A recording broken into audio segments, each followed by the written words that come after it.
All right, guys, today we got Spicy Spence back on. Always a well-requested guest because we kind of go into anywhere location of topic. It gets off the wall often, and being on multiple times is always nice because we can skip through some of the chatter, if you will, and kind of get right to the juicy stuff. Yeah. I got one bit of chatter first, though. I'm all for it. I want to say that you're actually a pretty remarkable friend. I think you've actually pushed me recently into doing some things that I felt uncomfortable doing, but you're a pretty good dude. And when I call you, you answer. And if you can't answer, you call me back. And you're a good dude. And I don't think a lot of people have the opportunity to know you the way I do. And so I've definitely appreciated your friendship over these last few years. Thank you. I appreciate that a lot, to you saying that. I mean, I really enjoy being able to be somebody that my friends can bounce stuff off of in a way. Mm-hmm. And I like to be able to give my input, as many of you here that listen know. Yeah, your job is input. I often give my opinion, you know, but it is nice to be able to do that for people like you certainly. And other friends of mine that call me, especially in the YouTube world. I do that a lot because I have a bunch of friends that, you know, do YouTube at like my same scale, and they'll just like text me, call me, or like talk to me about thumbnails and stuff, and we'll spend a ton of time talking about that kind of stuff and like the little minute details or like confusion, or it's a secluded space, and what you do is also secluded. Mm-hmm. You've now switched from what you used to do. Yeah. Which is also something that I deal with, is the scare factor of a different job. Yeah, a different vertical. You know, using your license, your expertise, your skills. Like, you know how to hold a camera and edit videos, but then doing a completely different direction, it's definitely daunting. So yeah, and you've recently made that jump to a different kind of position, right? I mean, yeah. I've been doing financial services and insurance since 2017, and I focused a lot of my effort on like life insurance, which the industry, the way it works for us is we don't really have to harass friends or family, call them up. Like most insurance companies, they'll like tell you to get 200 names and numbers of people you know. It's like, hold on. It's really weird. We just buy leads. We spend marketing dollars. We do advertising. People fill out requests. I only call people that have filled out requests. Yeah. So it really eliminates the cold call feeling. I just call people and say, hey, it's me. You filled it out. Like, how can I help? Really, it's kind of how it works. And then so recently, I realized that life insurance industry has its own ups and downs, and I'm not really bashing it because I made an exceptional amount of money over 5 years there, and I still do it, but now offering health insurance services and becoming an expert in that craft, not only insurance on the life and health, but doing the retirement side, getting my Series 6 and 65, like becoming a true financial professional allows a little bit more credibility. But the health insurance stuff is weird. Like, I have to buy health insurance the same way everybody else. I don't get discounts just because I work in the industry. It's pretty shitty, to be honest. I'm pretty disappointed by the prices and the services, and really understanding now that I've been a consumer, and now I wouldn't call myself an expert, but I definitely understand the EOBs and SOBs probably more than most people because I do it 60 times a week. Yeah. I think it's a very corrupt industry, and the system's pretty broken. It's pretty broken, man. From my outside point of view, who has spent money and purchased it, it feels super broken, and I think most people can relate to that. Yeah, where they're like so discouraged by it. Mm-hmm. And I remember how mad I felt when like my brother was like, "Oh yeah, I only pay like $20 a month," and I was like, "Oh," I wish. And it's like an income thing, and like. It's so frustrating. It is, man. It's really weird. Whether you point the finger at the Obamacare, which is ACA, the Affordable Care Act, I mean, there's a lot of places to push it, but I think, you know, to use the term loosely, big insurance. I mean, they've trained the consumer to purchase insurance in a certain type of way that benefits the manufacturer of the insurance plans. Yeah. And so if all auto manufacturers in the United States got together and said, let's all make these the only options. Let's build cars only in such way. Let's make all vehicles three-wheeled vehicles. Like, you have to buy a three-wheeled vehicle when your four-wheel vehicle expired or was too expensive to keep up. So, simple analogy, but the reality is, it's like, I mean, it goes back to the light bulb convention that all those guys got in 1906 when they're like, wait, we made an infinity light bulb. We need to have a meeting about this. We can't all make an infinity light bulb. We're going to have to go get jobs.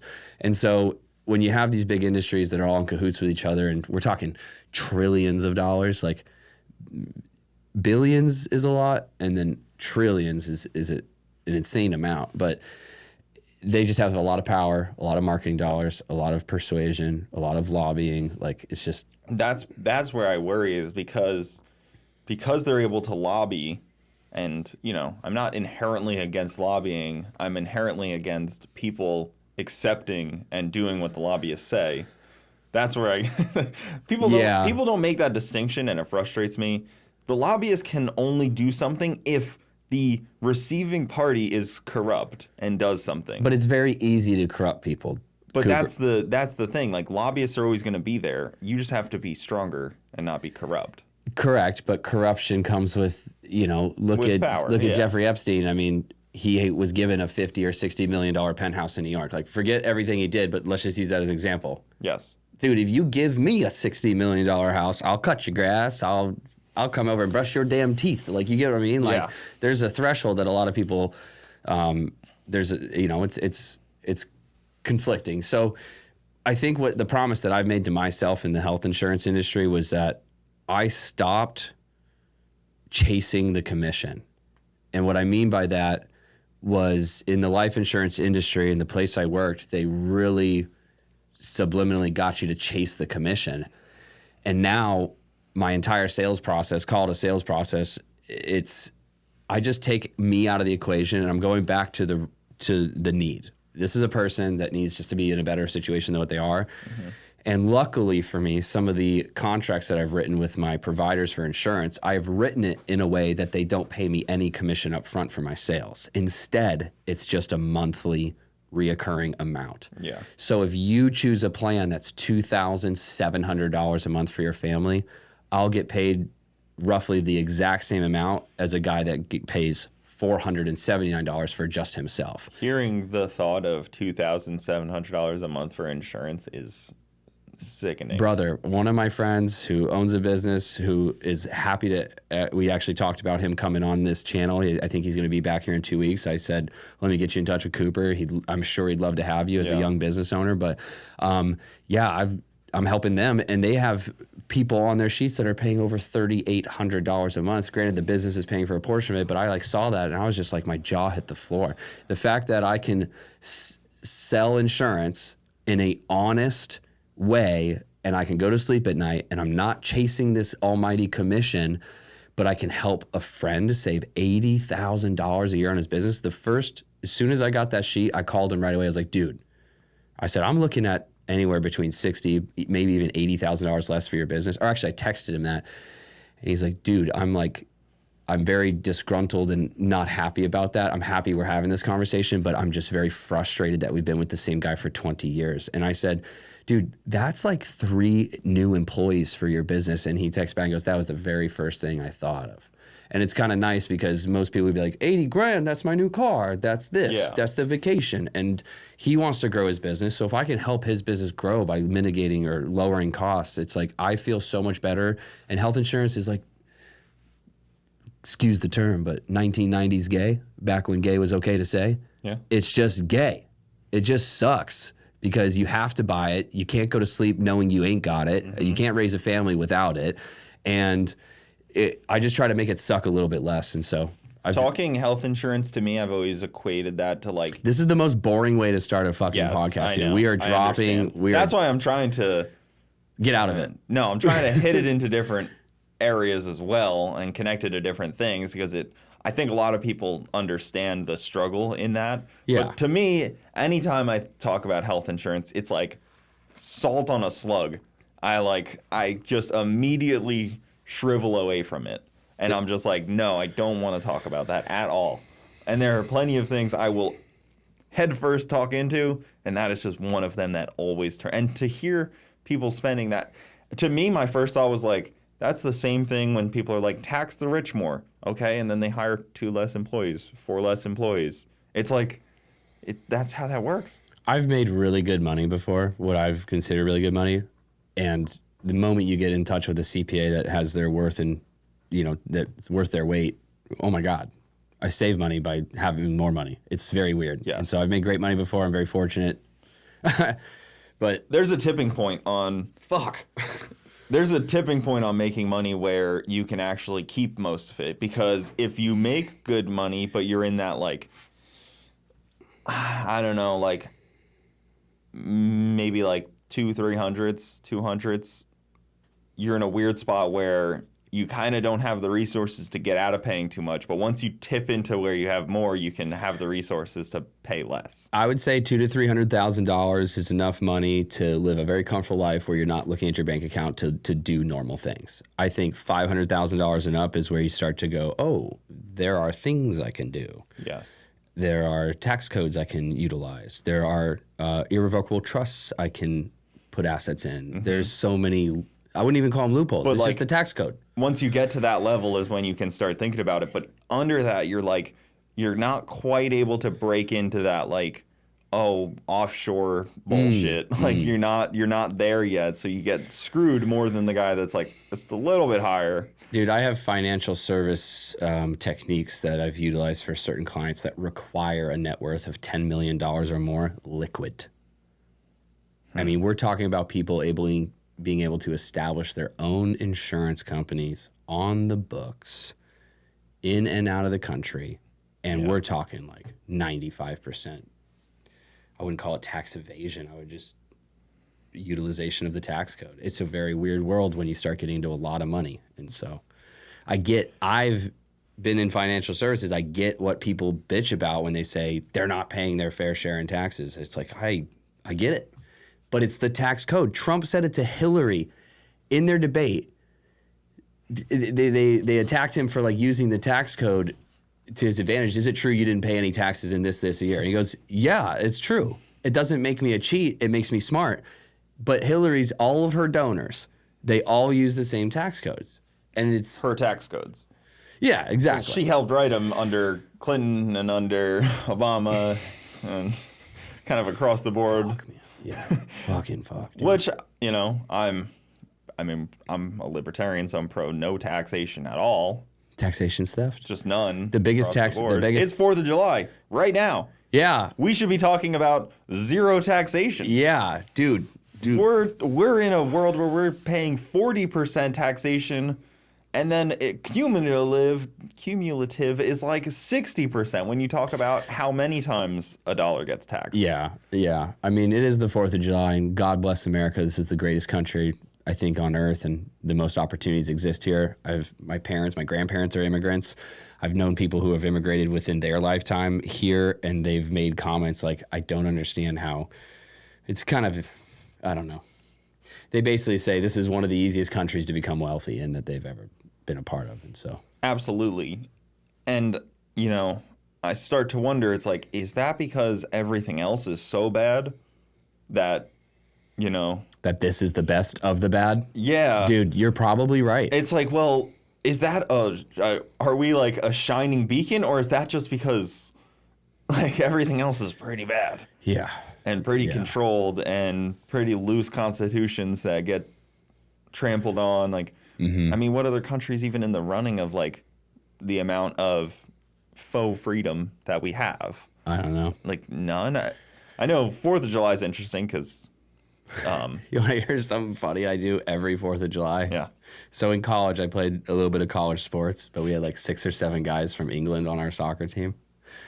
At about 12:30 last night, I'm Googling, what time is it in England? It's 4:40 in the morning. I sent about 6 messages to all my friends in England saying, happy 4th of July, bud. Been a year. And this guy goes, he was immediately attacking. He goes, at least our president doesn't shit his pants. At least our president can walk standing up. I was like, oh, how's your buddy Boris Johnson doing? Yeah. Nobody even knows who the president is of England. I think it's a lady, isn't it? Yeah, exactly. Nothing wrong with that. But you're gonna be talking bad about ours, and nobody in the world even cares who runs your country. My grandma, astonishing Vote story. for Neil. My grandma is 100 years old as of March of this year. Mm-hmm. She was at my house 3 weeks ago to see my baby, her great-great-granddaughter. Great-granddaughter? I don't know. She's been alive a long time. And that's quite a few generations. Yeah, great granddaughter. On my couch, she said that if Trump gets elected again, her friend from her community she lives in will drive her to Washington and she will shoot him herself. And I'm laughing. She goes, that's no laughing matter. And I'm like, Grandma, you've been alive for like 30 presidents. Like, has it really mattered? Like, they come and they go. The policies change, they change back. Yeah. New ones are written, some are destroyed, seldomly. But I'm like, what does it really matter? And I think a lot of people get sucked into the media machine of like, this matters so much. It's like actually showing up to work on time, asking your boss for 90 and 180-day reviews, trying to figure out where the gaps are in your performance and how to get to that next pay raise. Like, that matters, dude. People are going to hate that answer because not people that listen to this, but people in a grand whole that are so anti-capitalism, just hearing the thought of like performance review makes them just... But to be fair, and I don't mean it disingenuously, and if people here are pissed off, I think you're probably watching the wrong podcast because this is our 4th episode. We've been pissing people off. I'm just thinking about the grander scale of the anti-capitalistic, and I don't know where your grandmother's great grandmother sits, because she could be in that boat of like wants the working class to rise up, like some Marxist level stuff. Bro, if she's heavy into politics, I'll shit your pants. Like I'm just like, Grandma, you're 100. Like, hang out. She hands you the freaking Communist Manifesto, and she's like, read this. Yeah. Well, I mean, again, anti-capitalism, but she tells stories of how she wore the same pair of shoes for 2 years. And I don't mean, like, back then, though, in the 20s and 30s, you had a shoemaker that would adjust your shoes as you grew and things like that. I mean, she was present through the Depression. She was president. She was not president. She was present through Prohibition. I mean, she's seen a lot of shit go on. She's seen, I mean, I don't know. She's just been through it all. And it's just funny to hear somebody so engaged or so triggered by a guy getting elected president. It's like, dude, I think Trump sucks fucking too. Like, I think Biden sucks. Yeah. I think Robert F. Kennedy, one of the things I like about him is that he's just spent 30 years in litigation, and he's been attacking all the 3-letter agencies, sued the EPA, sued the FDA, like I don't know. Is he the guy? I don't know. It's like... Unlikely, but I do appreciate his hat in the ring, at least. I mean, it's nice to see a third-party candidate. I'd love to see a third-party candidate get almost a third of the votes. I think that would change our whole system.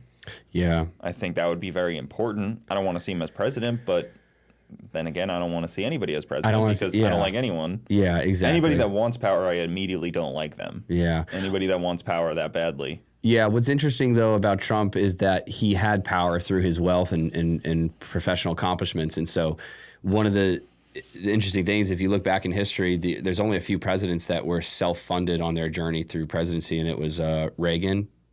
I think 80% of his funds came from personal finances. I think it was the Kennedys. A lot of their funds came from personal finance. And then Trump, a majority of his campaign funds, aside from donations, have come from his personal stuff. So it's like, I don't know, but... Here's the other thing. When you have billions of dollars, there's no more money to get that would change your quality of life. What you get off on is power and control. Yes. And that's why you see a lot of these social media companies moving the levers of our social discourse. Leah Thomas been stripped of all of her medals and unallowed to... Very nice of you not to misgender her. I'm not a dead namer, bro, but listen, that's what she goes by. That's what the articles say. I just regurgitate what I say. But it's just so funny how certain the NCAA was that this is the right thing to do. And then they're stripped. Yeah. And then she can't compete in the Olympics. The Olympic Committee was like, no, actually. Yeah.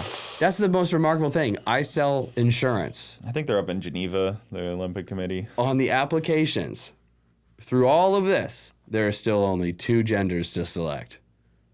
Yeah, still has never changed. And I was wondering that. I was like, how can an insurance company determine the life expectancy of somebody with a gender that's recently came out? They don't have any data on Zzims and Zzims. Yeah. Like, they don't have, so...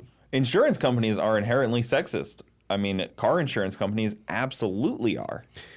Dude, they're just running off the numbers. And ageist. Ageist for sure. Ageist. What do they? I think that's what they call it, right? Speaking of cars, can I tell you an off-topic story that happened to me recently? This is the dumbest. Cars would actually be on topic, so. Yes, off the current discussion. Yeah, let's get back to more exciting shit. I'm so sorry to everybody. This is a very boring ass way to start this, but I assure you we're going to get into more exciting topics. This happened to me, and the revelation came to me this week, okay? This has never happened before, and this is by far the dumbest thing I have done in the last decade of my life. About 2 months ago, the air conditioning on my car stopped working, okay? On like a 2017. 2019. Wow. I have a current model, Honda Clarity. If you don't know what it is, look it up. They've already stopped making it. Call it a success. Call it a limited production run. I don't know. But I own it. It's probably the lamest thing I've ever done. Actually, I've done more lame things, but 2 months ago, the AC stopped working.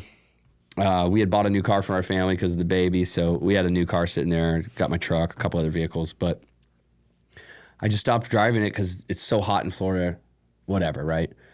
Well, my wife had to go somewhere just this week, and I had to go somewhere, and I didn't want to take the truck, and so I took the car, and while I'm in there, I'm just like, God damn, it's so hot. It's so fucking hot, man, and I'm like poking around on the dashboard, and I click the air condition button, and on my car, it opens it up on the screen.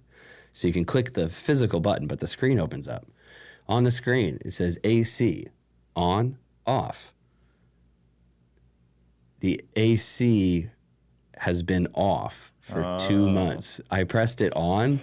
Just cold. And it just starts blowing cold air as if... So for 2 months, and I'm already on the forums looking where the condenser is, seeing how many hours of a job, looking at what people had happen. It's behind the dashboard. Honda claims it's a 10.5 hour. I'm like, oh, fuck, this is a $2,200 repair. I was surprised when you said that because I was like, man, it's a pretty new car. Yeah.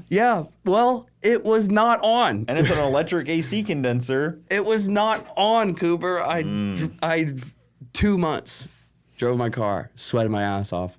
Builds character. Right? Yeah. I've lost weight. Ask your great-great-grandma about that. Your great-grandma about that. Have you ever had a car without AC? What was it like? Yeah. Well, come on over. I'll take us to the store.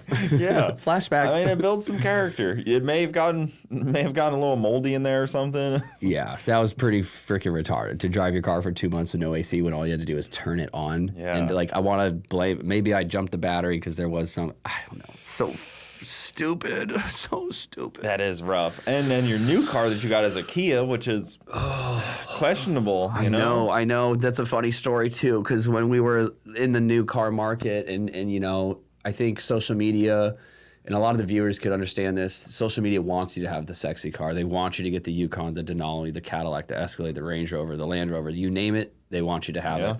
And then I was just, I'm at a point. The way I got the Honda, I traded in a very nice Cadillac, very current, very nice Cadillac at the time. And I traded into the dealership, put money down, and the guy's like, let's go test drive your Honda. I was like, no, thanks. He's like, what? I was like, I'm not going to test drive the car. And I just want to buy it and go home and never come back. And he goes, I've been working here for 14 years. Nobody's never not test driven a car. I said, I'll sign whatever that says that he didn't test drive it. I really don't care. I just need the car. I got to get out of here. Not in a rude way, but it's just like I didn't need to test drive a Honda. It honks, it clicks when you make the blinkers, and it stops. It was just so simple. Did it come off the trailer driving? Will it drive? It had like 600 miles. Like it was not. It was just. Yeah. It was fine. So you didn't have to check the wheel bearings or anything. Yeah. No. So again, back to buying the Kia. It came down to all of the options and things that are in the Yukons, the Denalis, the Tahoes, where I was at, the price range I was looking at. It's like. It's not about can you afford it, it's do you want to afford it, is the right thing to do, the wrong thing to do. And then ultimately we ended up on the Kia because at the highest trim level with all the features, which has like massaging seats, everything that some of those other high-end stuff, I was $55,000 out the door. And what was funny, we were in bed late at night and I was just bitching to my wife. I was like, I'm not going to pay a $1,200 or $1,500 car payment, blah, blah, blah, blah, blah. And she's like, I agree. And then it was kind of like quiet there for a minute. I was like, honey, I think this is what broke people say. Like this is what, like we are broke people. Like this. Yes. I mean, if we had more money, wouldn't we get the Range Rover? She's like, yeah. Maybe. It's not about having money or not having money, but it's like, what are you willing to do? For me, I wasn't willing to spend that money because they're asking a price for it that I just don't care enough. So a lot of it was care, but also it's like, well, if I had another $200,000, I'm like, sure, why not spend another $400, $500 a month? Dave Ramsey always says the richest people drive Toyotas. The millionaires all drive Toyotas. Really? And, Honda Civics and things like that. But Dave Ramsey also has quite an agenda he pushes. Yeah, he has a whole brand, dude. He's even his marketing team have reached out to me to buy their leads for financial advising stuff and insurance stuff. And I'm like, yeah. I'd rather just be Spicy Spence and not Dave Ramsey affiliated. He definitely... He's filed bankruptcy. Dave Ramsey, a financial conversationalist or talk show host, has guru. Filed bankruptcy 2 times.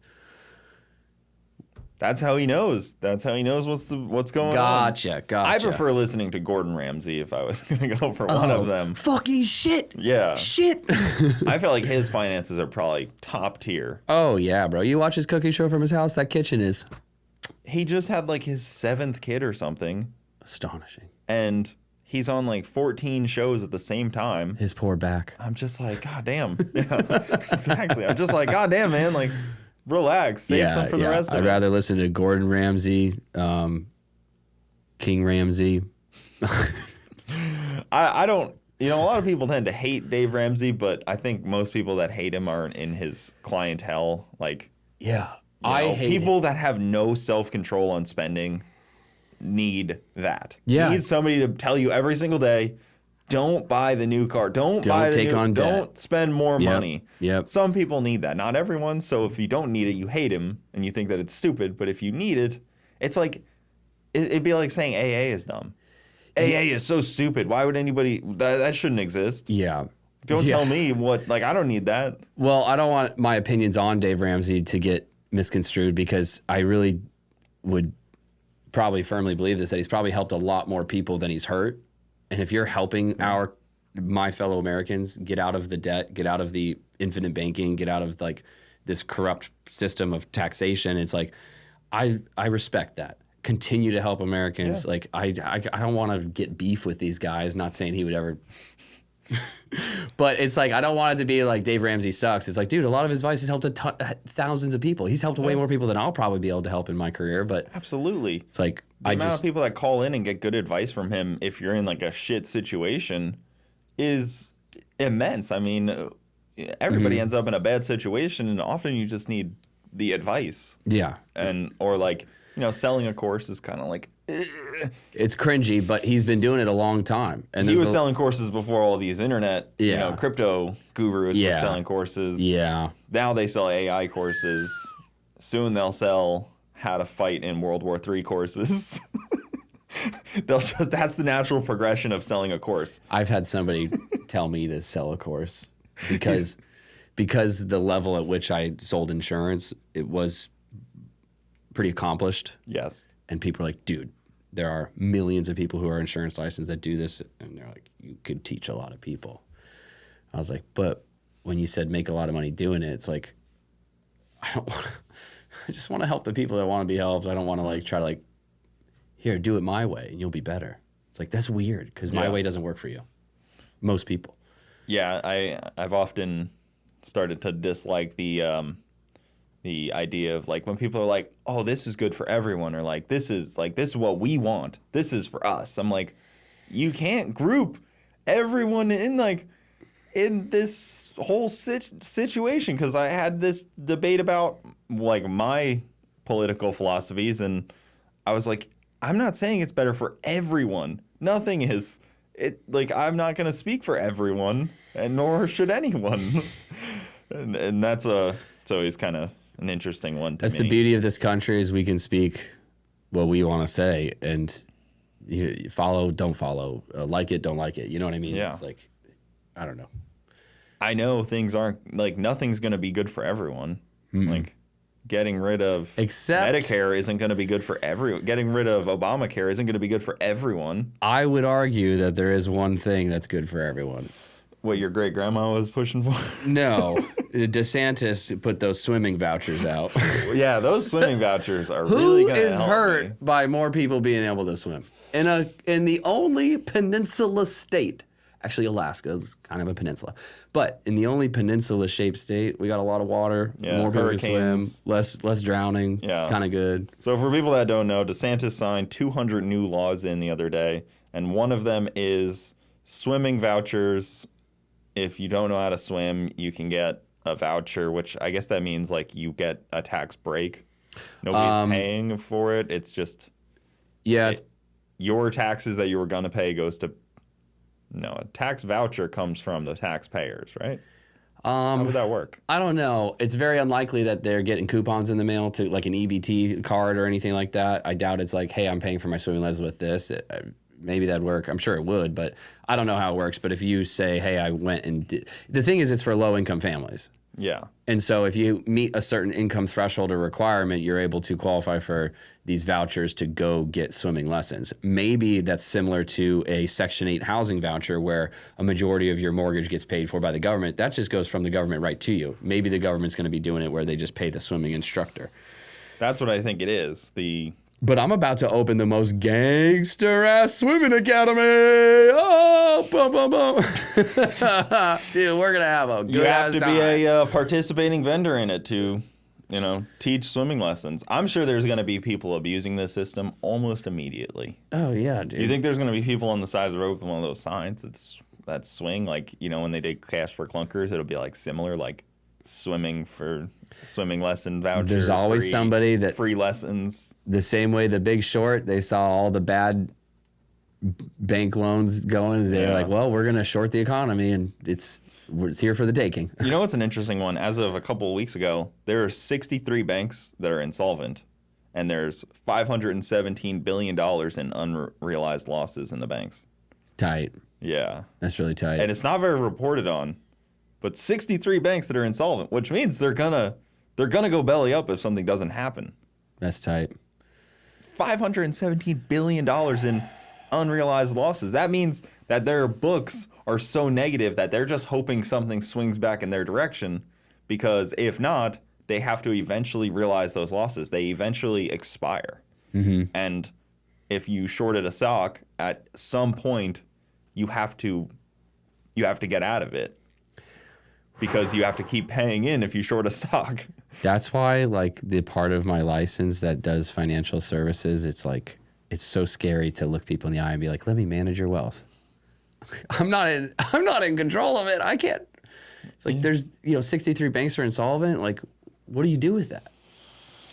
I mean, that's a lot of banks. That's a lot of banks, dude. I vividly remember 2008. Vividly. I was in New York at the time in 8th grade, and I vividly remember seeing the videos of people just like walking out of banks like midday, just like carrying all their stuff, looking like these. My brain was like, wow, those are like what I would consider the wealthiest of people, and they're just walking out looking like they have nothing, like they have no idea what I'm going to do now. Yeah. I don't know what is next because I work at a bank and they're all closing. This is all I know how to do. Yeah. And I need to make $8 million this year, or else everything I own gets repossessed. Yeah, because everything is debt. And I can't sell anything that I do own because the value's been crushed. Nobody's buying. 40%. Yeah. Yeah. My parents, dude, we lost everything in 2008. It's crazy. It's like I vividly remember seeing all that. I've seen some comments telling me that I was privileged growing up and I was a spoiled daddy's kid. It's like, dude, I was there the day the sheriffs came and changed the locks on our house because we weren't paying the mortgage for 18 months. And it wasn't like a bad thing. It's not like they kicked us out with force. It was like, it's just another cop coming to change, we didn't pay for, I lived with my dad, and on countless times, dude, like when I was like 18, 17, he's like, hey, dude, I need some money for the lights, for electricity. I was like, you got it. It's like, I live here too. It was me and you and this thing together. Mm-hmm. And we would keep the house at like 85 degrees. Because what are you going to do? Like, miss the bill and let it be 95 degrees in Arizona. So you don't really have much of an option there. I was fortunate enough to watch some shitty things happen to myself and my family at a young age, and just that's like a motivation for me, is to just try to not ever put my family in that position. Yeah, I think a little bit of hardship, not to say it was a little bit, but some hardship is somewhat necessary. Absolutely, dude. In this world. I think sure. like, you know, me and my wife, to not try to parallel these too much, but me and my wife are going on a trip, and it's one of our first trips with a baby. And she's like, Because you're rich. Yeah, exactly. Sorry, go ahead. It's one of my first trips in a while, and we're like, she's like, oh, we gotta send like this there and buy this and do that and travel and this travel thing and that travel thing. I'm like, whoa. We don't have to buy every single travel thing possible for a baby. I'm like, zoom out a little bit. Let's rough it a little bit. Like, you don't need everything travel oriented that they make for a baby just because they make it. Like, people have traveled with 10 times less stuff than this, and they've been fine. Let's try to be. I was like, I know it might stress you a little bit more, but it's actually a good thing to not have every single thing, every single plastic item that they make just because they make it. Yeah. And you might need it. Yeah. Like, try to imagine yourself having to rough it just a little bit. And it was kind of just, you know, it's not the same parallel. Yeah. But it's like, it's part of our current brains that we're like, oh, I'll just make this as easy for myself as possible by just buying everything I need. And, you know, like, she's talking about like buying like a travel bathtub for the baby. I'm like, we can figure this out. What? We don't need to bring a travel bathtub. We need a stroller, a car seat, and his clothing and bottles and diapers. Yeah. Like, let's try to back to basics a little bit here. Yeah. And it's, you know, it's part of that. It's like, yeah. Hey, it's not her fault. I mean, she's marketed to it. I mean, she's being marketed to on those things. And she does the marketing. Yeah. She does the marketing on the other side of Bronte, it. knock it off. Yeah. Knock it off. I know. And, you know, it's like just one of those frustrating things. I'm like, minimalistic. Try to be minimal. And it's hard because, you know, you want the comfort of being able to just have everything you ever need. Here's a good example. And I think I'm guilty of the same thing Bronte is, but we all are. We all are. I absolutely am. In my house, I'll take co-ownership of this, but one day in Amazon arrived a baby bottle drying rack. You know what we're using right now? A towel on the counter, the same way we dry every motherfucking dish, pot, pan, silverware. Yeah. The bottles are all out and they just dry. It's amazing. It's amazing. And I have a drying rack, so I understand. And it's just this endless amount of things, like this big electric plug-in bottle warmer, the bottle sterilizer, the bottle cabinet to hold the bottles. Like, I'm like, this is insane. This is so many things. Oh, I got a good one for you. Diaper garbage can. We got one of those as well. We didn't. My wife and I were like, what? Yeah, I know. What? And I tried like all these little things. I was like, oh, me and my wife going to Montauk again. She's like, we should probably bring the sleep camera. Like, the sleep camera, the one that plugs into Wi-Fi, and I got to set it up and all this. I'm like, you want me to travel with that?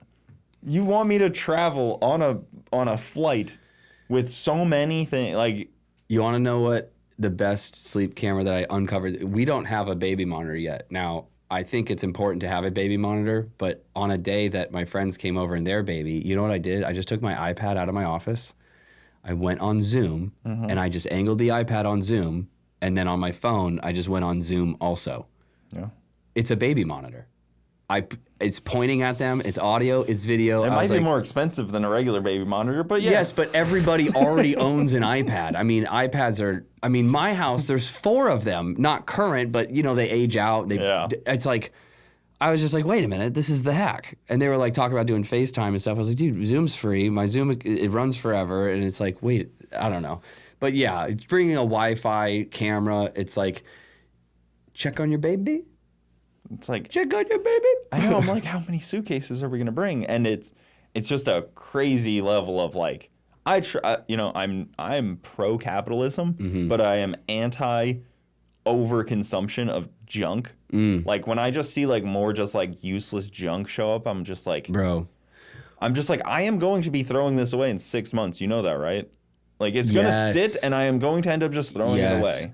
So please think about what we actually need in this world. Dude, my daughter's 3-year-old Christmas. I remember coming down and I was like, we have one kid and this Christmas tree is absurd. Now it's tough because she has all the grandparents, and then on one side her grandparents are split, and then my side my parents are split. So you have all these presents that are coming from so many different angles, and it's like, I get it, but so much of these presents are junk.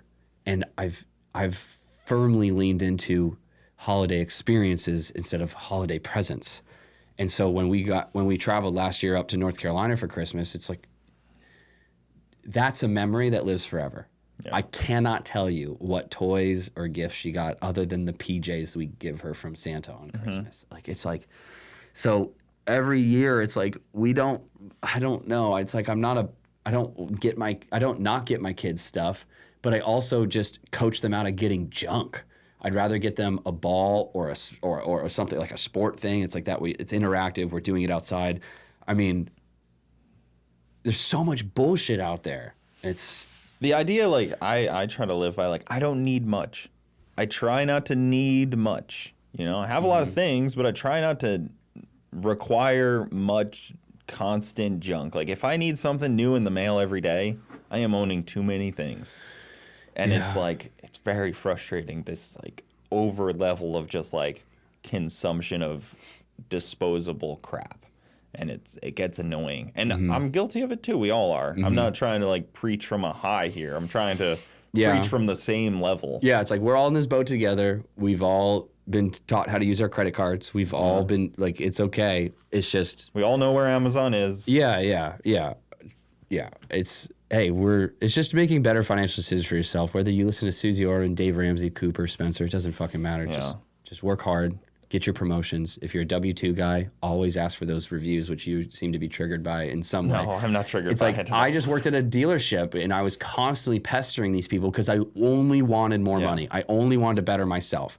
And every single time I'd ask for that review, it would just get kicked down the fucking road. How am I to know if I'm doing my job in the way you want it to be done, unless you tell me where I'm falling short or exceeding expectations? And then after 2 90-day reviews where I'm exceeding expectations, I'm constantly taking on new tasks, then I have the power to come to you and say, I would like a raise. Yeah. Because I've done this. These are the accomplishments of the department I manage. This is what we've been able to do. These are the numbers we've seen grow. It's like, let's talk about it. You would think at a dealership they would be hyper focused on the numbers. You would think. Oh, they were. Like that. EOWs, EOMs. Make the most sense. Oh, yeah. Because you can very fine tune the numbers. It's not like a YouTube channel where it's, you know, the numbers are all there, but like you don't really know what's going on in the back end. So you can only do so much. Yeah. Like you can only, YouTube's kind of like you throw things into the abyss and you hope the abyss kind of looks back at you a little bit. Maybe it gives you a wink every now and then. Like, oh, no, I got you. Yeah. But that's kind of how I view YouTube a little bit. Maybe some people can throw larger things into the abyss and see where it goes. But when you throw small things into the abyss, they just kind of... Yeah. And I talk to a lot of small YouTubers in the same way. And I try to explain that to them. Yeah. They have to just keep throwing more things in. Yeah, eventually you'll get one that gets big, or maybe you won't. It's just a lot of content, you know? Exactly. But it's an interesting thing. So this one I have up. You would like this. Taking of bears law in Florida. So this is good for the women. Oh my God. It allows a person to self-defense act. That's what it's called. It creates a self-defense act where people are allowed to use lethal force against bears under certain circumstances. As long as you haven't bribed it through food, dogs, or temptation, you're allowed to kill a bear. So now the women can defend themselves against a man or a bear. They don't have to choose. Yeah. If you guys don't know what Cooper's talking about, there were some viral videos that were going around of women being asked, would you rather be stuck in the forest with a man or a bear? And again, they only are showing us the content that they want to perpetuate. So the video consisted of almost 100% of the women saying, a bear. I would rather be stuck in the woods with a bear than a man. Of course. Men are dangerous. Yeah. Men are scary. They're scary. You can't reason with a man. But a bear, it is pretty hilarious. It is pretty hilarious. That women are... Why are women like this? I don't know, man. I don't know. Why are men like this? Why am I like this? Yeah, I often wonder that myself. Why are you like that? I don't know, dude. I've triggered so many people over the last 4 years. I've also made a lot of people smile over the last 4 years. So Personally, I've never triggered anyone. I walk the line, as they say. yeah, dude. That's why you've probably gotten less death threats than I have. I never imagined commentating on an automotive experience would result in death threats from making jokes. Yeah, so we definitely need to swirl into that a little bit, as that was a hot topic quite a few months ago of where is Spencer? Similar to the popular children's book of Where's Waldo? Yeah.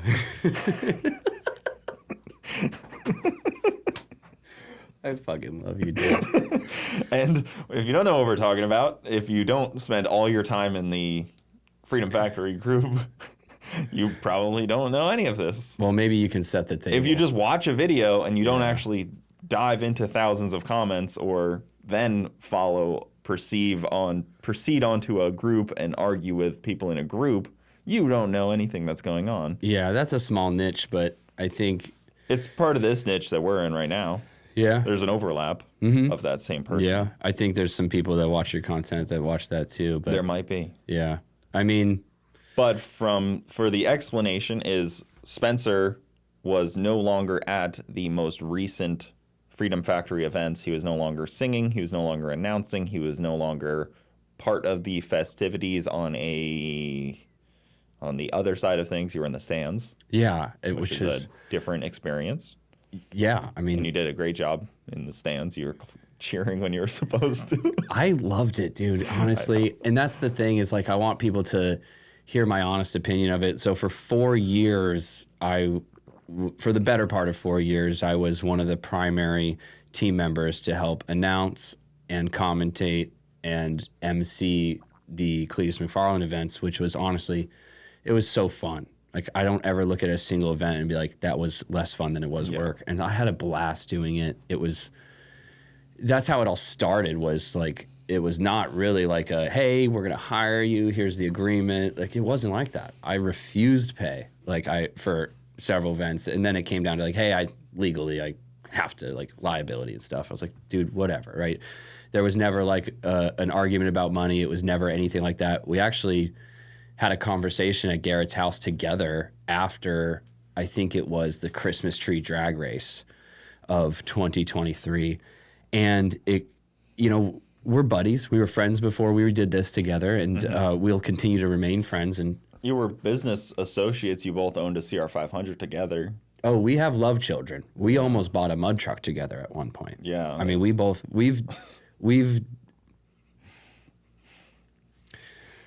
Isn't that crazy? That was a little side note. That was before his bank account was quite what it was, where he required a partner.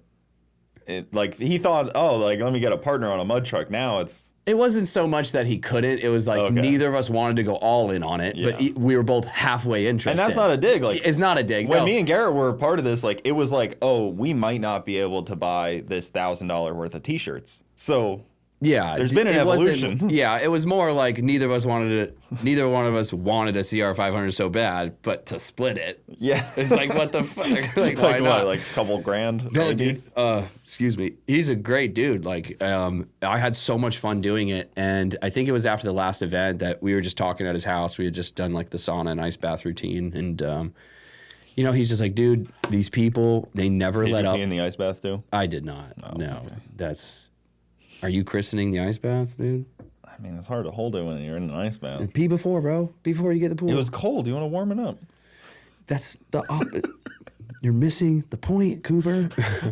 No, I think before it was recognized publicly that I wasn't present, we had an honest discussion about it, analyzing the pros and cons, and it was one of those things where he actually, the way I took it, was he was kind of at a point where he's like, bro, these people are not letting up on you.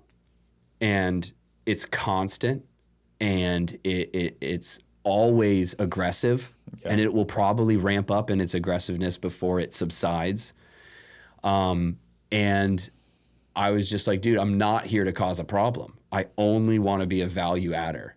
Like, there was I felt really bad the time that I made the joke, the Haley Deegan situation.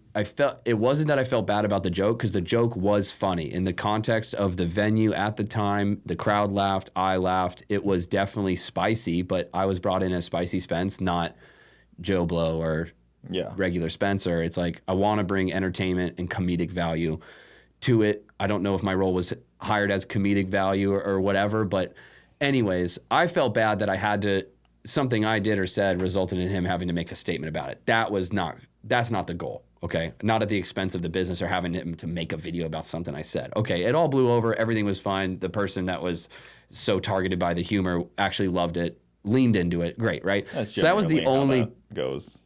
That was really the only time I was like, I fudged. But the conversation Garrett and I had was just like, hey man, like these people are just bashing you. And I was like, well, to be completely honest, the internet ain't fucking with me. They don't have any mental power over me. I am phased zero. I truly mean that. Like, I read the comments. I find the humor in it. I'm more critical of myself than any of those comments have ever been. But, you know, a lot of it came down to like, and I would have done the same thing as him. I truly would have. If you have a character on your show that is more, again, the angriest people are the loudest ones. Or like what's the saying about the 1% are the loudest, like unhappiest ones? It's like, it was those people. So you'd have, I don't know, tens of thousands of people in attendance, both virtually as well as in person. And you'd get a couple hundred comments of people trashing me. Mathematically, we're talking about a percent. Yeah. I mean, think about like restaurant reviews. Think about like, you only ever want to review one when you had a bad experience. Very few people are like, I had such a good experience, I'm going to review it. Yeah. That's why I agree. They end up getting a bad rap, because the people, you only go to review it when you had a bad experience. Most of the time, yeah. I mean, I would have people stick up for me. I got to give a shout out to Garza. There was a time where people were going off on me, and Garza actually, on his name, wrote in there. He's like, dude, what? Like, he's announcing. Like, he's doing good. He's making it fun for us. And so, honestly, it was honestly like the best timing ever, I think, with my new baby coming. My wedding was scheduled around Cletus McFarland events. My family vacations were scheduled around those events because I wanted to be able to be there for them. I don't think I missed all but one, or I didn't miss any but one. And again, it was some of the most fun time in my career, or my time with that. But now I get to enjoy it in an entirely different way. Sitting in the stands is an entirely new experience. I get to sit there with my daughter and my wife and enjoy it, and I get to leave at a good time. I get to get there at a good time. It's like, I've put a lot of effort into those shows, learning the guitar. Yeah. I've broken my foot, both feet technically, but I've biffed it on berms. I've gotten hurt by debris. It's like, I put my heart and soul into it because I will do that with anything I do. But and the fans don't always see that. But again, they were just talking so much shit, and Garrett probably just got tired of it. And I think he made the right decision. I really do, because it's like, if you've had this guy for 4 years on there and it's just not getting better. I mean, I told him, I was like, dude, slap George out there, dabble around with some of the people that are involved in it. And what's so fucking funny, Cooper, is the very next event that they had another announcer, all they did was fucking tear him up. He could do no right.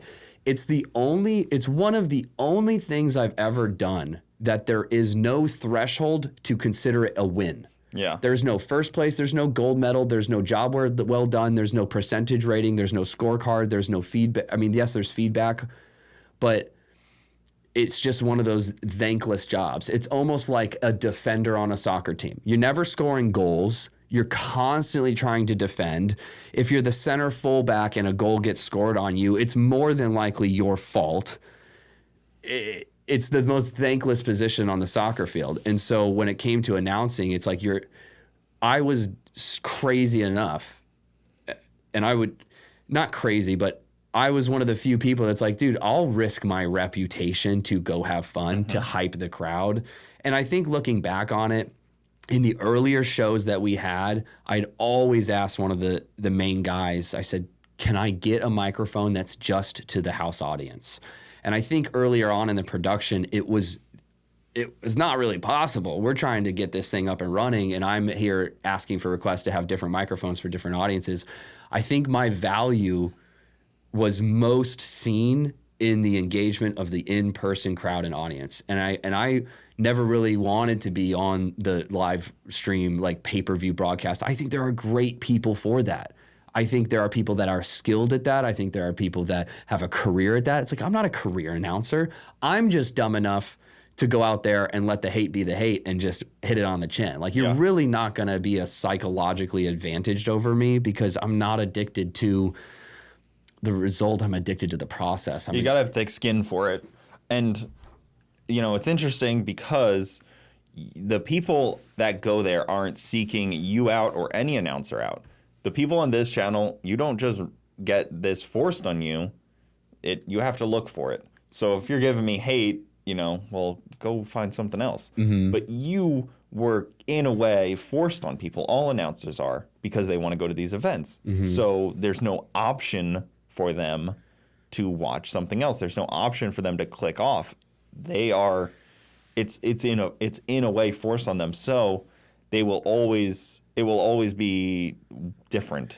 Yeah, and it's just so... than what they're used to. And people that comment have never been to these events sometimes. Some of them have, some of them haven't. I'm sure there are people in person that while I'm on the mic, they're just like, get this guy to shut up. I've been at those events, dude. I've said those things in my head. It's okay to say those things, but it's tough because I'm trying to announce to the in-person live crowd who is absolutely nuts, who is throwing beers. There's beach balls. People are painting their faces. People are getting autographs on their foreheads. It's an entirely wild environment, and that's the energy in the room. And then I've got somebody on their couch being like, Spencer yells too much. It's like, I get it. I do yell a lot because I'm engaging the crowd. I'm getting them to do the chants, the hell yeahs, the brothers, the JH who's.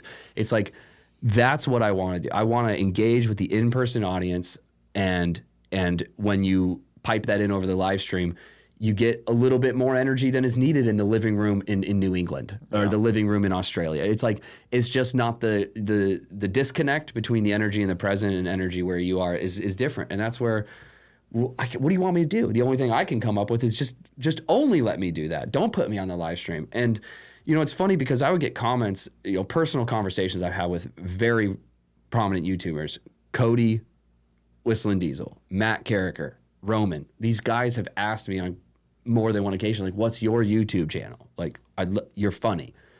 Like, and I'd tell Cody, I'd be like, dude, I don't have a YouTube channel. He's like, he looked at me like I was a fucking moron. And I thought I was a moron for a moment there. And he's like, why do you not have a YouTube channel? And there was absolutely the push, and I probably would have had the support to monetize that opportunity and start developing or building something off of that. And I don't know, I just didn't feel like it was the right time or it was the most organic way of me to do it. And I've told you for years, yeah, I'll do it when I'm ready to do me. And I was there to do him, like to help that. And it's like, if I start filming my content and stuff or whatever, it's just like, wait a minute. Like, you're here to give the most enjoyable experience to the in-person audience possible. And that's what I did. I didn't look at it as a job. I made plenty of money in my career. It wasn't a substantial enough amount of money for me to like make headway or accomplish new things in life or build burnout cars, et cetera, and things like that. It really was just enough. It was the right amount, you know what I mean? So that's not even an issue, but I just didn't feel like I wanted to take away from what I was being asked to do because it wasn't about me, even though it can very well be pointed at and be like, dude, he's the most you know, all the comments have been made, but it's like, what the fuck do you want me to do? I'm there to get people out of their seats, having a good time, smiling. And it's just like the news media. The news media tells us that 90% of the country feels this way, when really it's only the loudest 10%. And so I go to these events and people want pictures with me, autographs with me, signing the stuff. It's like, I'm not famous, but I'm part of something that's changing people's lives and giving them happiness. I had a message this fucking week, Cooper. I can show it to you on Facebook after this. I go through Facebook messages and I have messages from forever ago. I've got hundreds of friend requests on there that I just don't, Facebook's not my platform, okay? Yeah. Well, I'm going through stuff and then I see a guy post a video of the day that I did the burnout on my little pit bike in 2023. I comment back on it and the guy immediately responds with a paragraph to the tune of, hey man, you might not remember this, but there was a guy in a wheelchair right next to me. That was my father. We've been coming to the events, every home event. We've missed all but one. He recently lost his battle due to cancer. However, on that night, doing that burnout, which I filmed, we had laughed about that for several weeks after that, and he just recently lost his battle to cancer, and you brought us happiness and joy in those moments. And I read that to my wife, and I was like, pretty speechless. Yeah. And I was just like, how do you tell the people out there that are telling you Spencer sucks, and then you hear a story like that and you go, how was I not valuable to the fans in that way? And I don't think anybody's saying I wasn't, not to be misconstrued here, but like, it touched me, man. And the fact that I was able to impact people like that was like really eye-opening. It's like, dude, this is so much bigger than Spencer Faggioni. This is so much bigger than Spicy Spence. It's like, dude, I brought happiness to these people. And we had a small conversation after that, but I was like, holy shit. And in a weird way, anytime I would, these handicapped people, I'd talk to all of them. The people that looked like fucked up. It's like, hey, how's it going? And it turns out it's like injury, illness. You know, it's like, they're still people. They're there watching the show. And so it's just, there's too many good things that came out of it. I'll never look back at it as a waste of time. Like, it was the best thing I ever did. Like, it was so fun. I would love to sing the national anthem again, but to get out there and be like a main pay-per-view broadcaster, it's like easy. I don't think I was ever supposed to do that. I think it was just a live audience. That's what I would have preferred. There's not much other sports that have a similar format where there's like a hype person. There's not much. Like, you can't look at NFL. There's not, like, maybe like a mascot at a baseball game. Not mic'd up.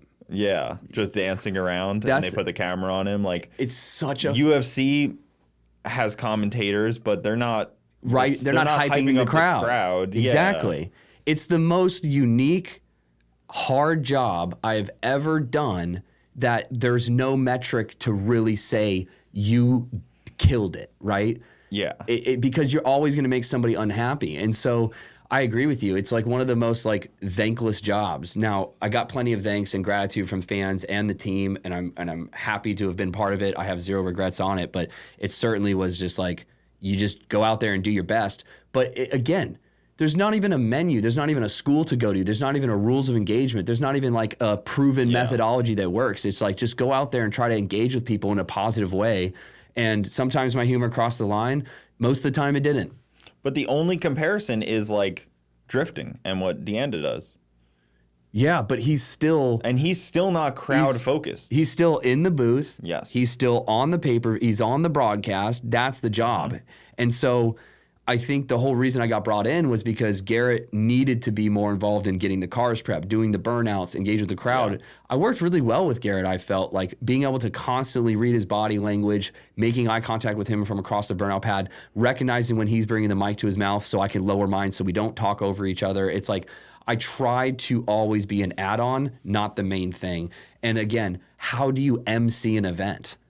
How? Show me somebody that has absolutely crushed it, and I will happily watch videos and learn. But there was nothing of the sort. Yeah, it's just such a hard job, and because there's announcers, and that's different. Very different, dude. Like an announcer that's just telling you what's going on, like you were listening to radio and you could get it. Larry Mack, one of the best announcers ever. Yes.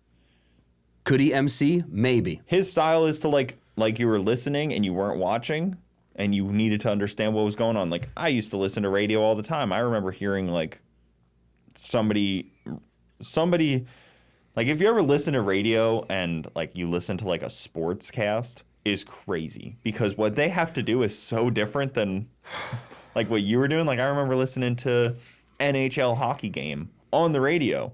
And the way that this guy was able to explain what was going on, astonishing skills, dude. I was just like, he was saying things so quickly. Like, yeah, dude. But that's a completely different world.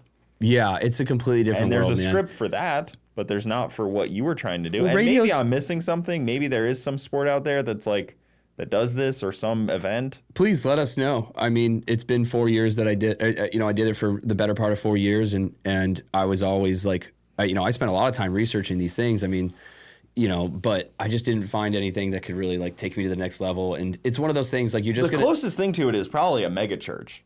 I should have called Joel Osteen, dude. I mean, like, hey, dude, how do I hype these crowds? I'm gonna pass out that offering plate. Let's get some money. Listen, first you need a couple books. yeah. I don't know. Moving back to when they switched the announcer, it kind of like broke my heart, but it almost made me just sit back and a weight lifted off my shoulders. Like, dude, this guy that they brought in does announcing in the automotive space, arguably knows more about automotive than I do, and the fans immediately fucking bash this guy. Yeah. Give the guy a fair shake, man. You just got rid of me. At least let him live on for 1 or 2 events, because it really was 2 or 3 events before the hate started to come in. Because out of nowhere, they were like, yo, who the hell is this guy? And that was engaging and interesting to watch. I think some crowd mentality went down. Oh yeah, mob mentality. Yeah. One person hates, it's fun to hate. It's not as fun to like love and stand up for people and be, because then you just get told you're like on his coattails or whatever. It's like, dude, I've had all the things said. In 4 years of doing it, I've responded to 1 comment. I only saw 1 comment that said enough things that wanted me to respond to. Yeah. And it was the most peaceful engagement of conversation, because he made great points. I responded, I was like, dude, this is astonishing. I love that. Let me tell you my background in automotive and power sports. I know I come off like I don't know anything, because nobody wants to know it all on the microphone. Nobody wants to hear me tell you how much I know, instead of me interviewing the people and giving them the opportunity to tell me what they know. They're on the channel. So just because I don't tell you about how many top ends and bottom ends I've rebuilt and broke down, whether it's on a motorcycle, a Harley with push rods, or a small or a big block with push rods, like the engines operate the same. It's not hard to understand pistons, cranks, clips, rings, all that shit, dude. It's not that fucking hard. Okay, maybe the transmission would have been... They're all air pumps.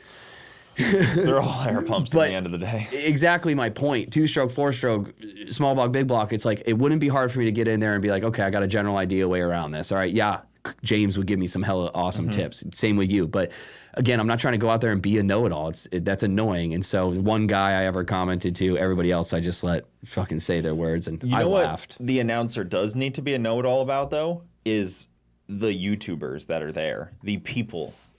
You don't need to know about the cars that they're driving. You don't need to know about the specifics of an engine, really.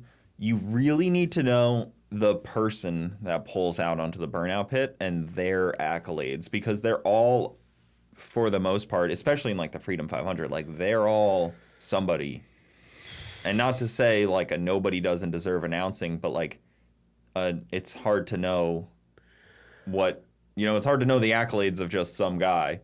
Yeah. That's in the burnout contest. It's easy to know the accolades of like Nick Leo. Yeah, well, Frankie. that's the thing, is like I would occasionally see comments where Spencer has no invested interest in these drivers. It's like, well, I do, because I follow all of them. Before the races, on every race, I'd walk the pits. Yeah. I was the annoying announcer guy coming up, shaking your hand, like, hey, I'm so-and-so.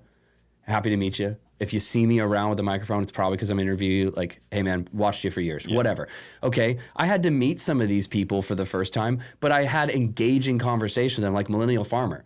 I can DM him, and he can DM me back, and we can have good talks about farming and things we both enjoy, because we met in person, because I respected what he did, because I wanted to get to know him before I went and interviewed him. And yeah, it is frustrating to see somebody go out there and not even know the name of the people that are fucking winning a race. Yeah, you have to know the accolades. You have to know your audience. You have to know the people that are on the channel. You have to know the people that are like there. 25 of them. Yeah, I mean, and I didn't do a perfect job at it. Okay, I did not do a perfect job at it, but I certainly tried to know who was there, know these people, like make little bio cards beforehand, spend time on their social medias, screenshot their accomplishments, their channels, their YouTubes. Yeah, that's part of it. And I think if somebody goes into the winner's circle, you should know their name. I think if somebody crashes out and you're interviewing them, you should know who they are. Yeah. Now, here's the thing. Pro tip, if you ever have to MC or announce something, as I'm wrapping up an interview with Cooper, I'm actually side glancing off camera the next vehicle I'm going to approach. I'm putting my eyeballs on the driver to see which side of the car I'm going to walk around. I'm looking at the path of least resistance so my AV1 videographer can follow me without tripping over obstacles. I'm looking at the back of the car to see the name on the car. I'm looking at the driver that's either in or like so that I know who I'm approaching. So a lot of that does take some time to get the habit, but it's like at least it allowed seamless transition between me and the next interviewer and the person I'm going to. It's like, and it's not perfect. Yes, I can bullshit with Kyle from Boosted Boys better than I can bullshit with what's his face from Donut Media, right? Yeah. It's like, okay, never met you earlier, talk to you now. We'll him and haw. We're a couple buds. We'd probably get along great at a bar. Formerly with Donut Media. Yeah. Exactly, but you get what I mean. Yeah. It's like, so. Jeremiah. Yeah, when you have staples of the channel, reoccurring talent, people that have been there since day one, like, yes, that's more people, more viewers are going to watch those guys. Absolutely. You walk up to JH and it's easy to make fun of him for 5 minutes and walk away. Yeah, exactly. The whole Clay Millican thing, dude, completely fucking blown out of proportion. I have fucking all the production in my ear. I'm talking, making coherent sentences while people are in my ear yelling at me. Not yelling, they weren't like... They're talking at you. But it's in your ear. Yeah. It's piped into your eardrum. Yeah. It's very loud. And the only way to hear that is have it at max volume because you're talking at the same time. So I'm getting instructions to wrap up interviews. I get the production guy running out onto the track being like, we've been trying to get you to stop for the last 6 interviews. And then I'm sitting there right at the next person interviews Kevin Smith. I go to interview him. I make a funny. I go back to the last car driver to then circle back to Kevin to get the actual interview. They pulled it. They pulled it, said, you're done, go. I had a plan to be funny. It was funny to tell Kevin, we don't need to hear from you. Everyone's laughing, and then come back. So then that got pulled from me. So then I'm told that I can do, I'm getting very excited. Don't let my energy be mistaken for anger, okay? I haven't been angry since 2008. Next podcast, we'll talk about it. This is excitement because I'm passionate about what I did, and I love what I did, and I stand behind it, and I am so grateful to Garrett and the team for giving me the opportunity because it was just so fucking fun. Mm-hmm. The trips, the team, the people I met, watching it go from this like potato filmed like duct tape operation to this full blown thing. I'm happy to have been a part of the journey, but that was just one of those situations where I'll take it. I'll take full responsibility. I should have not tried to be funny. I should have conducted driver interviews. And I'm aware of that. Yeah. It's not my job to be funny. It's my job to conduct driver interviews. And that's where I fudged. I'll wear that responsibility. But then when I'm trying to do the driver interviews on the opposite side, but we're having technical difficulties because the stream can't get the signal, it's like, great. Yeah, that is my own fault. That is actually an interesting thought in itself. You're not trying to be funny. It's almost like the best commentator in that situation would be somebody that nobody even remembers. They only remember the drivers. Holy shit. They don't even remember who was doing the interview. I think because it doesn't matter. I'm blown away. I think you're actually right. Like I really think the best case scenario is somebody that has basically no personality and just asks them things and they do it. They just bounce it off. Like fuck, dude. And that's a sad thought because I think he's right. That's kind of a sad thought for people like me or you that want to... Dude, I think you're right. Want to be the part of it. We want to interject. You want to be part of it. You want to, like, not that you want to be part of it, but you, like, it's your friend. You want to bullshit with them. Yeah. And you want to joke around. I think you're right, dude. I think you're right. I think the best form of announcing is when people don't know who you are. They only remember the play-by-play. Holy crap, dude. Yeah, I think we unraveled I've got goosebumps right now, dude. I really do because I've always looked at this thing like I would go home, I would lose my voice, I would get sick, I've broke my foot, I've been injured. It's like I've constantly put my body on the line. I've missed my daughter's birthdays for these things and I did them not regretting them. Like just this is what my calling is right now. And so to hear you just say the best form of announcing actually truly would be the most the most irrelevant person. Yeah, like you didn't even know who it was at the end of the day. They should leave no lasting imprint on you, really. Positive or negative. Yeah. Hey, that guy transferred information. That was a good job. Did the job. Yeah. Like if somebody reported, like a reporter on the news, you don't need to, it could be anybody different. That's true. Every day of the week and you won't even know. Dude. It's just the different guy. Yeah, the tough part I think is where you get thrown into the MC entertainment realm. I was told on multiple occasions, dude, keep the crowd alive. Okay, keep the crowd alive. Yeah. I fucking tried to do my best to keep the crowd alive. You know, feelings get hurt, bro. Like, dude, you can't come to a race event and say that I maliciously am hurting your feelings. Like the amount of death threats I got on multiple occasions, it's like, for what? For what? Yeah. For what? A death threat is pretty... A death threat. Is crazy. Multiple death threats. Yeah. On multiple platforms. I don't know if I've ever gotten a death threat. I probably have. I just may not have put any merit into it. It'd be unlikely if I had. I don't know how credible these things were, but it's easy to look up people's business licenses and addresses and stuff like that. Like, I've sent a fair share of death threats, but I've never gotten. yeah, the icing on the cake is it was him the whole time through 6 fake accounts. You know? I have dozens of death threats. I don't know, dude. It's like I'm out there trying to perpetuate fun and happiness and joy, but you're so triggered by a joke or a word I said or how I did it. It's like, fuck you. You didn't interview Clay Millican. He's a fucking living legend, blah, His blah, Pistons blah, right blah, blah. there next to you. I have since like commented on his like, dude, we are great. Yeah. Clay and I are 100% cool. The same thing with the whole Kevin Smith thing. People really leaned into that. So did Kevin. Like Kevin fucking helped stoke the fire on that. And I'll tell him to his face, dude. Like, He's hey, a dude, YouTuber. you leaned into it. And I get content, conversation is content. And I'm happy to have been able to enhance your following and give you something to talk about. Okay. But again, YouTuber's going to YouTube. yeah. I'm a peon, dude. I'm a peon. That's the most, it's the, and I don't want sympathy. I don't. And as we transition off this topic, I really, really want people to go, I'm 100% grateful. I've told Garrett on countless times I'm grateful. I had a blast doing it. I have no bad blood with any of the people there on the channel. Never did, never will. He who cares the least wins the most. I cared enough to do what I thought was a good job. And I don't care enough about people's opinions of me to let it change the way I live my life. If they ever ask me to be back, sure, I'll probably help in some capacity. I don't think I would commit to doing it to the level I was. But just the fact of the matter that they bring in a new guy, they fucking bury him. They're saying, get this guy. I don't even want to repeat the comments because then I'm adding fuel to the fire. But then, funny enough, the guy goes out there and makes a big statement about, like, don't be mean, be nice. It's like, well, dude, I did it for 4 years without ever asking for sympathy, without ever making a statement saying, be nice, be nice. It's like, it is what it is. You have to accept what the audience is. Yeah. Well, you can accept positive comments and disregard negative comments because they're the same.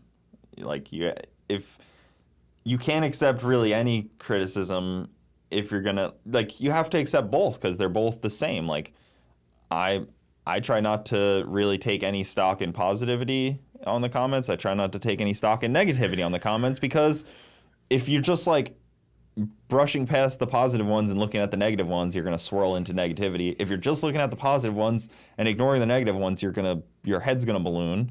So you just have to kind of treat them all the same. There was only one person's opinion I ever asked for and took their critique and criticism Garza to heart. Yes. No, it was Garrett, dude. Yeah. After almost every event, I'd say, hey, man, what'd you see? What'd you want? What'd you not get? How can I be better? Most of the time, it was like, hey, try to not peak out the audio. Like, I try so hard, but not hard enough, dude. I yell. The people in the crowd are going nuts. And so that's the only person whose feedback commented, that's the only person I ever took to, okay, that's constructive criticism. Let's see what we can do to make it better. And that was it. That was the only person. There's no other person to ask. It's his show. I'm there to add value to it. I felt terrible on the occasions that I didn't. I think it was the absolutely right decision to take me off. It was getting weird. It shouldn't be weird. Like you said, I should have almost been neutral, invisible, non-commentable. Yeah, but that wouldn't have been fun for you, so it wouldn't have been as I think it would have been different. Yeah. I think there's truth to what you said, but I think it would have changed the viewership experience. But again, great things to say about the guys. Love Garrett for even giving me the shot at it. And I did it for 4 years. It was a blast. It was a blast. It was a blast. It was a blast. I have no regrets. Yeah, I mean, you did an awesome job. I don't think But fuck Garrett Mitchell. Guy's the worst, dude. His tall ass looking down on you. I was about to say, he's not even 6'6", he's faking it. Yeah, bro. It's all neck. He's 5'11". He spent from the age of 12 to 16 in South Africa doing the neck ring extension program. Yeah. It's all fake. It's all CGI. It's all bells and whistles. Nothing's real. Yep. You guys will see me again. I will do a burnout car. I will not do half-ass burnout cars. I will be building a very powerful machine. That'll be cool. It will be a very powerful machine. I will put probably 10 to 15 test runs before I ever go out public with it. Yeah, so if you guys don't know, about 3 years ago, me and Spencer got him a car that he was going to build a It's really a burnout car chassis. with. Let's just call it a chassis. It's a vehicle. It's a roller. It's a new Edge Mustang or whatever. Yeah. And we drove, I don't know, an hour to go get this thing, and I'm all fired up about Spencer building a car. Guy never built the car. Well, never. It's not done yet. He still hasn't built the car. Yes, but that's I don't know because where it is. How do you spend tens of thousands of dollars building a car when you're actually working the events? I don't have a team that can get it prepped for me to go run and do it. Yes, there have been guys that helped. I think, and then I stopped announcing, and then I had a baby. I think probably within the next 12 months, this thing will be done and up and running. But I'm also building my fucking business right now. It's so much more important for me to set my family up for financial freedom than it is to build a burnout car right You now. don't think they'd be more excited about a No. SN95 burnout car than No. they would be about a No, home no, no. over the roof over their head? Yeah, no. Or at a vacation? No, yeah. No. Yeah, man, I'm not gone forever. I'll come back, but I swear to God, when I come do that burnout, you're gonna be like, I'm not gonna go out there and fuck it up. Yeah. Like, I really want to do well. I've always considered myself a driver. I've always done well in driving things. I've raced motocross at a young age. I've gotten on racetracks with sport bikes, very powerful sport bikes. I've done well. I'm skilled. I believe in my talent and ability, my ability to quick think. Like, I mean, I feel like I have skills that, you know, I'm only like $5 or $6 grand away from doing their Danger Ranger. Now it's just, do I want to do the Ranger? Like, yeah, sure, I'd love to. But again, where's my time? What's most important to me right now? Mm-hmm. My family needs me now more than ever because we're growing. My business needs me now more than ever because we're altering our verticals. And if you guys need help, Oh, yeah. if you guys need any health insurance, hit me up. You know, I just try to make it as simple as possible. There's no sales pressure. There's no pushiness. If I can help you get in a better situation, I do it.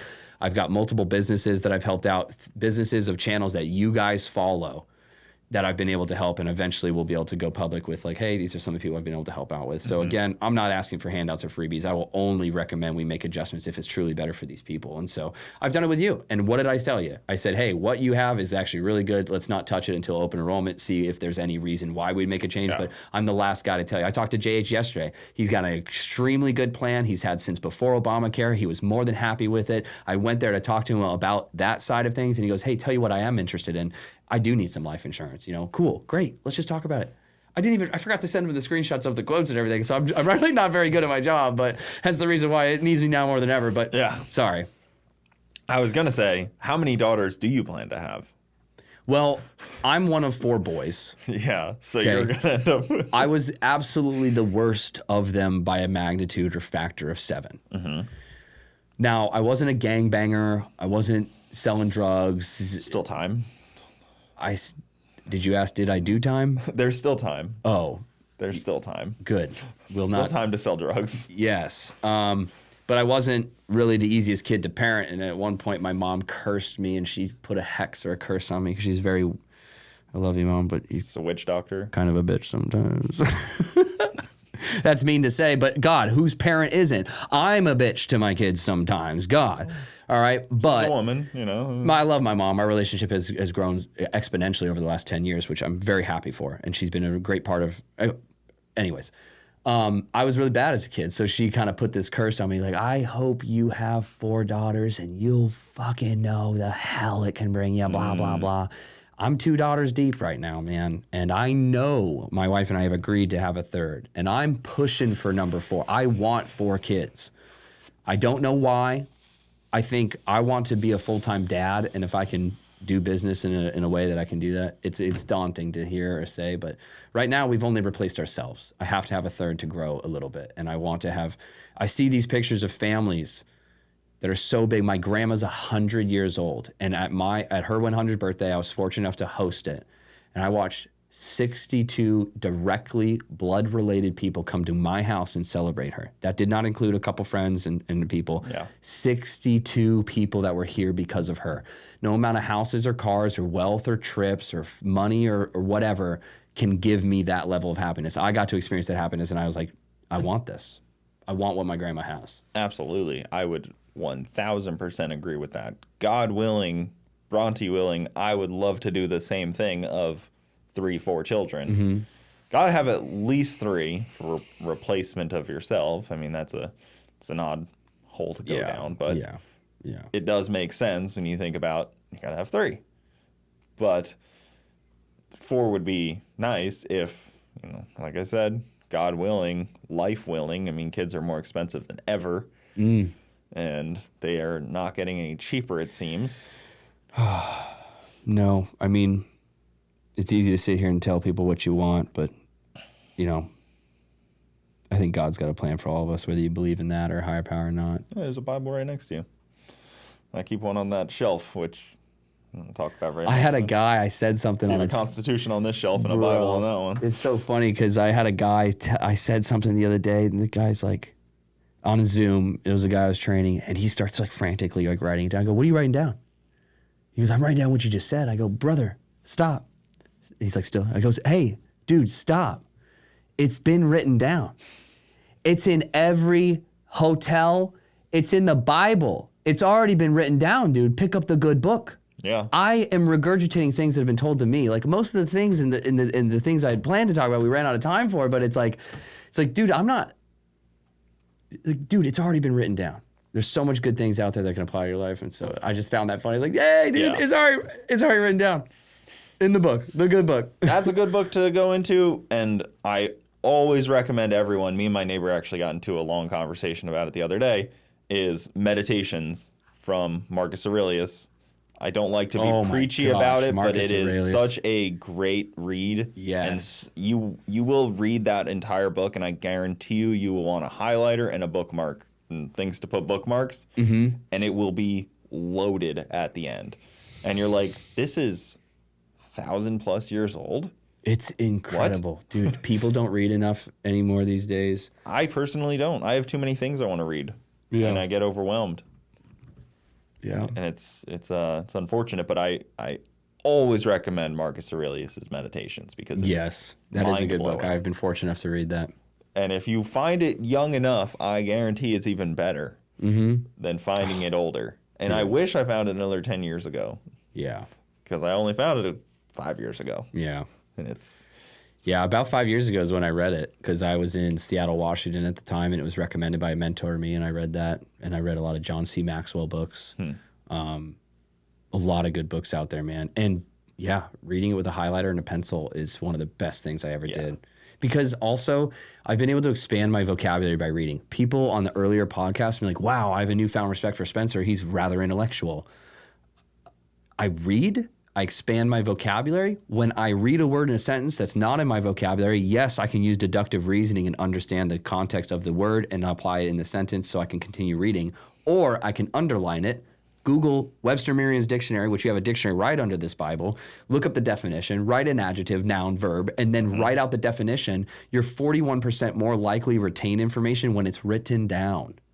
Hence the reason why the video that you had sent me last night, dude, I'm taking notes, dude. Did it hurt your brain? It didn't hurt. It opened my eyes. Did it? Yeah. So if you guys want to really get put onto some game here, some real hot shit, this video will break a lot of your sentiments on all history. The video is called All Wars Are Bankers' Wars, I believe. And it is a well-written read of, it came out quite a few years ago of a guy. He wrote an essay. It was a radio host, and he wrote like it was an article. He wrote an article that was published. Yep, and published it was article about all wars are bankers' wars, and he just broke it down like none of it is like, oh, put on your tinfoil hat because this is a conspiracy. It's just all standard stuff. There's quotes. Like everything's from like Wikipedia, and he just connected it all. Yeah, there's quotes from people's personal diaries. Ben Franklin, Abraham Lincoln, the London Times. Like these are actual things that were written and published back in the 1800s and late 1700s, going back to how the very first Bank of America, and I don't want to get into it right now because I am time crunch. It is the 4th of July. God bless America. God bless your fans, dude. God bless this opportunity to speak and say controversial things. And I want... But does that frustrate you, though? It does. Because you're like, it does. Oh, man, my country that I love so much. Why is it doing this to our people? All right. We have people that enjoy watching us. And we kind of got into some boring topics today, but passionate for us. And that's us. Yeah. And I will continue to be unapologetically me. But if this is your show... I appreciate being a 4-time, returning guest. I would love to maybe we drip on them, the All Bankers Wars, and we come back. And even if it's just a 40-minute pod, let's talk about that, because I took notes. I was digging up the ledgers of the bank. I found the bank ledgers from 1800s and an article and a study done by John Hopkins, a gentleman. We'll address his, we'll bring up more details. But like, dude, I sent that to you. Yeah. Did you read it? I read some of it, and I was trying to read through it. I mean, it was like a 30-page document. Yes. The only reason I felt I had good understanding of that is because it's one of these courses I took at the American College of Finance had a lot of, I would believe that video is a prerequisite for history. I went through many of years of history in school. Never heard anything about this. But it was literally, there's quotes of our founding fathers discussing the problems about this issue in that video in All Wars Are Banker Wars. Well, and then you tie it into Jekyll Island and the Fed and stuff, and you're like, holy shit, it's all about money. And of course, everybody always knows it's all about money, but to what level?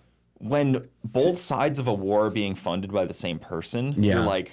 Yeah, I think my request to the fans, the request to the viewers is, if you are interested in this topic, you should be.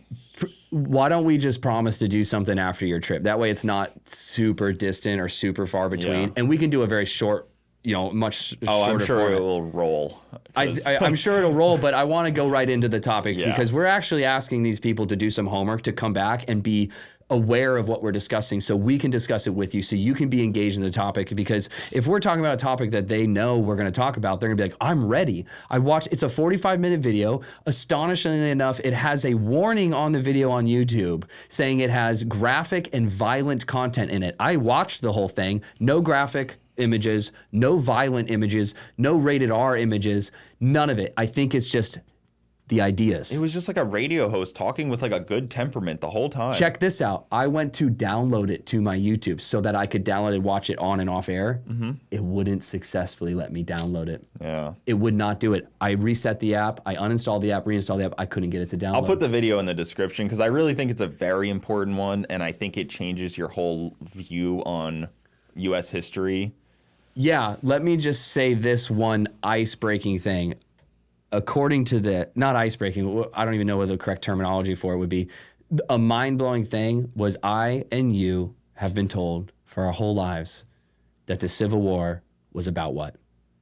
They always say slavery. Slavery. Yeah. Come to find out, there is written document threats from the Rothschild, from the bankers in London, where the money funded the War of 1812. You followed the money. Yeah. And in this video, it uncovers it. I got into the rabbit hole and I was citing sources. I was investigating the claims. I was finding the results of his research that was done 15 years ago.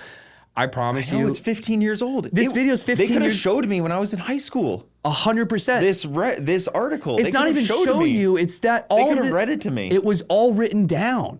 Yeah. The year after the year Abraham Lincoln introduced the greenbacks, he was assassinated. Greenbacks were pulled from circulation. Yeah. I'll stop right there. Well, also, the French warships showing up in America to get money. Because, we owed them gold, and they sent a warship to the U.S. Hold on. They sent a battleship to try to collect. Yeah, dude, I'd send a battleship to... I don't... They had the right to do it. That's a stretch. Who gives a shit what kind of ship it is? Because battleships are generally the largest. And if I had to move a lot of something heavy, I would probably send a U.S. destroyer or aircraft carrier. Absolutely. Okay. I mean, we send them everywhere. Yeah. You ever hear, on the news, they're like, a U.S. destroyer was attacked in the Mediterranean. And I'm like, well... In Lake Como. Why was it... What? Why was it there? We're not actively in a war with anybody in the Mediterranean Sea. Why was it stationed there to fight the Houthis? They're not coming after me. Yeah, dude. Let's get into that topic. I really think it's exciting. I think there's a lot of people that, again, it's not even conspiratorial. You can't even really call it a conspiracy theory because it's just quoting things from Ben Franklin's diary, Andrew Jackson's journals. The conspiracy is why we don't know it. The conspiracy is why it's not taught. Let's go. Let's that's break conspiracy. That down. That is the conspiracy. But the facts, no, it's not arguable. None of that, yeah. There's so much documentation, and so it's like, yeah.